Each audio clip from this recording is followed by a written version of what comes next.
India live TV, सच सबसे आगे। मुख्तार अंसारी को लेकर जिस तरह से विवाद उनकी मौत के बाद बढ़ता जा रहा है, जिस तरह से प्रशासन का रवैया रहा है, वो सबके सामने है। आप भी जानते हैं, मैं भी जानता हूँ कैसे उनके बेटे को उनके आखिरी वक्त में आखिरी बार चेहरा नहीं देखने दिया गया, उनकी मैयत में शामिल नहीं होने दिया गया। जो पेरोल प्रशासन दे सकता था, उसके बावजूद भी हाई कोर्ट और सुप्रीम कोर्ट के चक्कर लगवाए गए और आखिरकार वो सारा का सारा जो काम था सबके सामने आया कि नहीं हो पाया और एक बेटा अपने पिता को आखिरी बार देखने से वंचित रह गया। वो एक अलग विषय है, लेकिन आज सबसे बड़ा विषय यह है कि किसी भी व्यक्ति का मौत के बाद कभी अपमान करते हुए आपने नहीं देखा होगा, जैसे जो प्रशासन कर रहा था योगी सरकार का मुख्तार अंसारी के जनाजे में, उनके आखिरी सफ़र में कब्रिस्तान के ताले दरवाजे बंद कर दिए गए, लोगों को बाहर रोक दिया गया, डीएम ने आदेश दे दिया कि कोई नहीं आएगा, सिर्फ परिवार वाले अंदर रहेंगे। जबकि पूरा गाज़ीपुर की सड़कों पे इतनी भीड़ थी, क्या हिंदू क्या मुसलमान सब लोग थे उसमें, तो क्योंकि मुख्तार अंसारी या अफजल अंसारी या सिबगतुल्लाह अंसारी परिवार की राजनीति, पार्टी का एक अलग विषय, क्रॉस द पार्टी लाइन अगर हम बात करें तो जो उनके विचार थे, आप हो सकता है, मैं हो सकता हूँ, सहमत नहीं हूँ बहुत सी चीज़ों से, लेकिन उनकी राजनीति सामंतवाद के खिलाफ रही और उनका साथ देने वाले जो हिंदू समुदाय के पिछड़े कहलाते हैं, दलित कहलाते हैं, वो सब आज भी उनके साथ हैं। तो ये हिंदू मुस्लिम तो रंग है ही नहीं, सांप्रदायिकता का रंग है ही नहीं। आपको दिखाया जा रहा है कि कैसे एक वर्ग उनके समर्थन में उतरा हुआ, बल्कि तो पूरे वर्ग हैं। अब यहाँ मैं आपको दिखाता हूँ कि कैसे जनाजे के ऊपर ये अपमानजनक कार्रवाइयाँ की गई। जाकिर ने इन वीडियोस को डाला है, लिखा है कि इन दोनों वीडियो में आप देख सकते हैं कि कैसे गाज़ीपुर प्रशासन कलेक्टर ने कब्रिस्तान का गेट बंद करवा लोगों को मिट्टी देने से रोका। ये आज पहली बार देख रहा हूँ किसी के जनाजे पर भी धारा 144 लागू की गई है, जबकि धारा 144 धार्मिक आयोजनों कार्यक्रमों पर लागू नहीं होती है। यदि होती है तो जिन जिलों में 144 लागू है उनके बाजार बंद क्यों नहीं किए गए, नेताओं के चुनावी कार्यक्रम क्यों बंद नहीं किए गए। देश की राजधानी लखनऊ में, प्रदेश की राजधानी लखनऊ में भी 144 लागू है, लेकिन क्या कोई सार्वजनिक क्षेत्र बंद किया गया? ये दो वीडियोस आप देखिए, मैं आपको दिखाता हूँ। पहले ये देखिए कि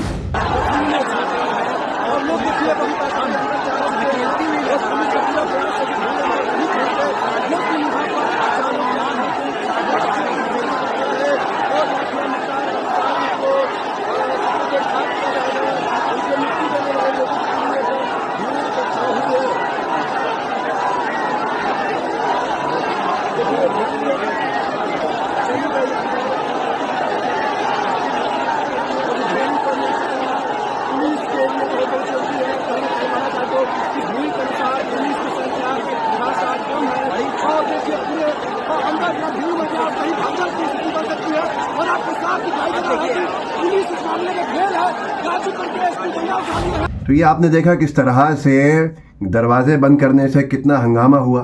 ये खुद सांसद अफजल अंसारी को बाहर आने पड़ा। बाहर आके जो बहस हुई तो उसकी वीडियो भी कई ज़्यादा वायरल है, लेकिन जो दूसरे हैं वो न्यूज़ चैनल्स का कंटेंट है। मैं एक आपको रॉ फुटेज दिखा देता हूँ, फिर बता दूंगा कि वहाँ क्या विवाद चल रहा था। देखिए इस वीडियो को, जहाँ अफजल अंसारी और डीएम आमने सामने है। देखिए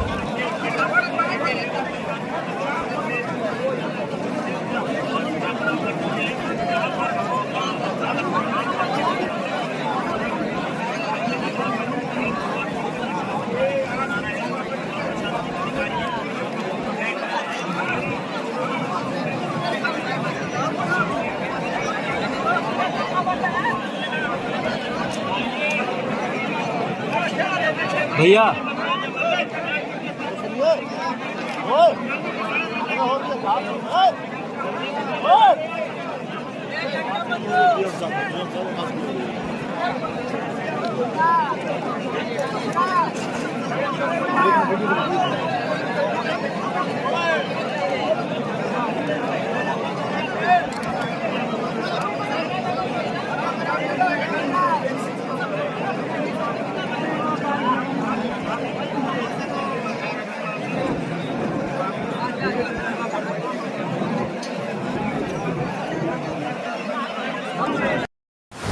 तो ये जिस तरह से आपने देखा कार्रवाई, ये कार्रवाई में अफजल अंसारी डीएम साहिबा से यही कह रहे हैं कि किसी की मौत मैयत में अनुमति नहीं दी जाती है।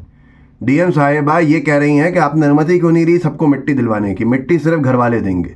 मतलब जो कब्र पे मिट्टी दी जाती है सिर्फ घर वाले देंगे, परिवार बाकी सब बाहर रहेंगे, पूरा कस्बा पूरा शहर नहीं देगा। तो अफजल अंसारी उनको कानून की ही बात बता रहे हैं, उसी भाषा में बोल रहे हैं कि ये कहाँ लिखा हुआ है कि परमिशन लेनी पड़ती है किसी भी धार्मिक आयोजन में इस तरह के पूरा करने के लिए, या किसी की मौत मैयत में आज तक परमिशन नहीं ली गई है किसी की भी, और आप कह रहे हैं परमिशन ली जाए। उन्होंने ये तक धमकी दे डाली डीएम साहिबा ने कि सबकी वीडियोग्राफी कराई है, जो जो अंदर जा रहा है सबके ऊपर एफआईआर हो, पर फिर भी कोई नहीं रोका। मैं फिर कहूँगा क्या हिंदू क्या मुसलमान सब अंदर। जय सिंह प्रताप यादव हैं, लीडर हैं, यादव समाज से आते हैं, हिंदू धर्म से आते हैं। उन्होंने क्या लिखा, ये लिखा है कि पूर्वांचल की शान मुख्तार अंसारी से नफरत कुछ ही जाति समूह वाले, उनके सरनेम आप सब कमेंट में पढ़ लेना। इस देश का वंचित समाज रॉबिनहुड मानता है, जो सामंतवाद के खिलाफ लड़ेगा वो अपराधी कहा जाएगा। हज़ारों साल नरगिस अपनी बेनूरी पर रोती है, बड़ी मुश्किल से होता है चमन में दीदावर पैदा। ऐसे बहुत सारे हिंदू समुदाय के लोग हैं जो इस पूरे के पूरे विषय में आगे आके और एक ही बात कह रहे हैं कि कितने सारे ऐसे अपराधी हैं जिन पे 80 केसेस है। वो सदन में बैठे हैं, वो यूपी की विधानसभा में बैठे हैं, कोई देश की संसद में बैठा है, उनको आप कुछ नहीं कह रहे हैं, सिर्फ इनके ऊपर आपका पूरा चल रहा है, जिसको वहाँ का हर एक व्यक्ति जो है समर्थन में आता है। एक बहुत बड़ा विषय है, नाम देख के कार्रवाइयाँ करना, इतने गंभीर आरोप लगना, लोगों का प्रशासन पर सरकार पर से भरोसा उठ जाए। आप किसी भी पार्टी के हो सकते हैं, मैं किसी भी पार्टी का हो सकता हूँ, मेरे विचार कुछ भी हो सकते हैं, आपके विचार कुछ भी हो सकते हैं, उनके विचार कुछ भी हो सकते हैं, मुख्तार अंसारी उनके परिवार के, लेकिन सबसे बड़ा विषय है इंसानियत कि क्या कार्रवाई की मांग भी नहीं हो सकती है। मुख्तार अंसारी का जो डेड डिक्लेरेशन है, जो डाइंग डिक्लेरेशन है, जो उनकी मौत से पहले उन्होंने तहरीर दी है एमपी एमएलए कोर्ट में, उसमें जिन लोगों के नाम लिए हैं दिग्गज बीजेपी के नेता हैं, बड़े बड़े पदों में बैठे हुए हैं, अभी तक उन पर एफआईआर तक नहीं हुई है, जबकि डाइंग डिक्लेरेशन में इमीडिएटली एफआईआर होती है। डाइंग डिक्लेरेशन में अगर कोई व्यक्ति अपनी मौत से पहले कोई बयान दे के मर जाता है, उसकी मौत हो जाती है, तो उसके बयान के हिसाब से फ़ौरन कार्रवाई की जाती है और फिर जांच शुरू होती है। लेकिन यहाँ पर आप देखिए किस तरह का मजाक बना हुआ है कानून का, सबके सामने है। इस वीडियो को आगे बढ़ाइएगा, लोगों को जागरूक कीजिएगा, व्हाट्सएप ग्रुप्स होंगे उनमें ज़रूर शेयर कीजिएगा, ताकि लोगों को पता चले कि वाकई में किस तरह के आज मजाक से निकाला जा रहा है कानून को, और कानून ही अब लोकतंत्र तो साथ था ही खतरे में, कानून कितना बड़ा खतरे में आया हुआ है। एक ऐसी सरकार है जिसके राज में वो सब देख रहा है, सबके सामने है। बड़ा गंभीर विषय है, चिंता का विषय है, क्योंकि आज मुख्तार अंसारी का विषय है, कल किसी और का होगा। कानून अगर मजबूत नहीं होगा, कानूनी कार्रवाई मजबूत नहीं होगी, तो देश का लोकतंत्र और कानून के बाद फिर क्या बचेगा। ये एक बड़ा गंभीर विषय है। इस वीडियो को आगे बढ़ाइएगा, लोगों को जागरूक ज़रूर कीजिएगा। आपके जितने ग्रुप में लोग हों व्हाट्सएप ग्रुप्स में, उनको ज़रूर शेयर करके ये बताइए कि हो क्या रहा है, होना क्या चाहिए। जय हिंद, जय भारत। द लाइव टीवी, सच सबसे आगे।